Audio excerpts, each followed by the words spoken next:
I found that personality type as a model has been very helpful.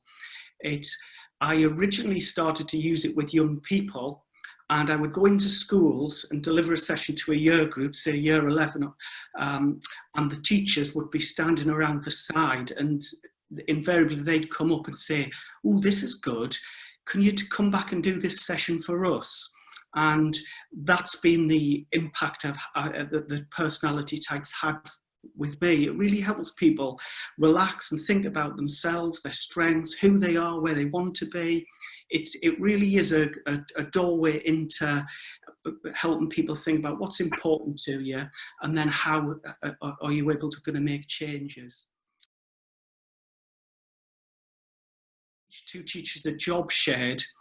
One was very much in extrovert preference, the other introvert preference.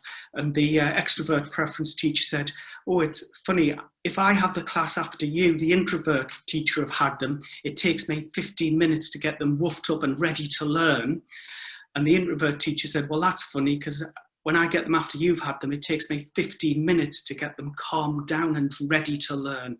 And this kind of dynamic goes on in classrooms, and it's one of the things I try to help teachers with, is to be aware of the dynamic, so you can then start to offer more choice and control to children on the environment and on how they're going to learn.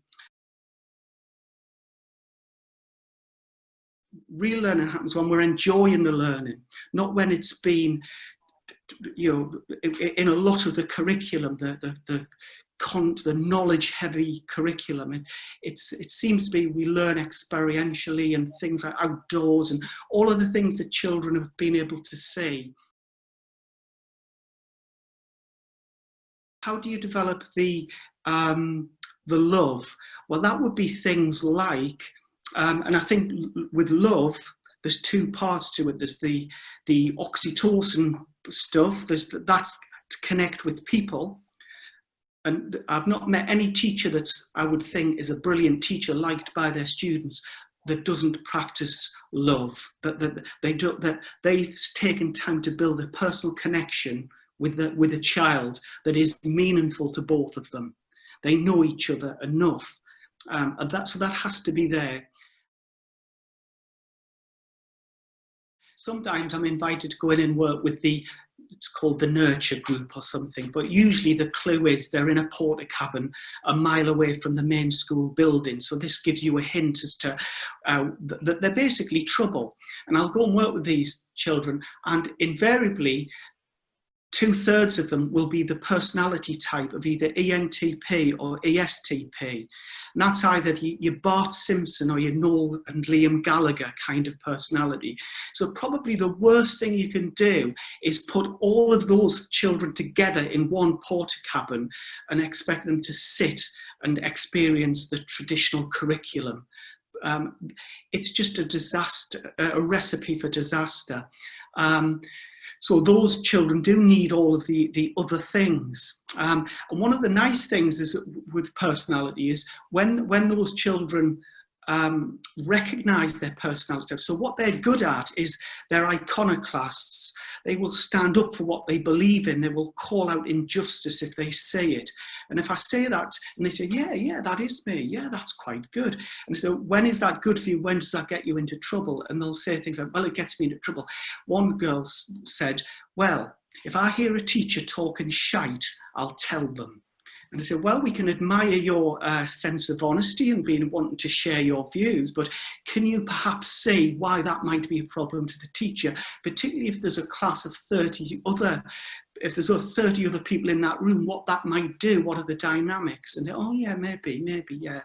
And so it's a really nice way of being able to explore our natural strengths and ways of being in the world and being in classrooms. The research I did with the neuroscience was I wanted to look at it from a practical question of what is it the best students do. So I worked with Warwick University and we looked at some of the top performing GCSE students These were A-star students, and I basically observed them and modelled them. What is it that they do? And can we then pass that on to anybody else, to other children? And so I observed, and there were about 50 things that they did, and I boiled it down to maybe a few. So I'll just give maybe an example, and then since then I've been taking it into schools, and it's been absolutely fascinating, and it's had a big positive impact. So one of the things I noticed is that when I was with a group of students that were brilliant at maths, I went in and they were leaning forward, rubbing their legs. Oh, bring on the maths. They were excited. They were up for it. They couldn't wait for the maths to begin. So, and then when I went into a science class, it was the same. So what I noticed is children who were good at subjects love them. I know this might sound really obvious, but that means they're in the right mood, ready to learn before the lesson starts. How do we get them interested and get them in the right mood for learning? And the right mood for learning is curious, in essence. So I help children, let's teach them to be curious. So they can switch that on and off when they need it. And that can be in lessons, it can be for revision, or we've looked at that. And I've also looked at it for exams, and some schools have started to apply this. So can we get the students in the right mood before an exam?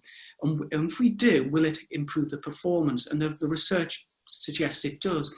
Aberdeen University did it first. They did some research where they got students to stroke puppies for 15 minutes.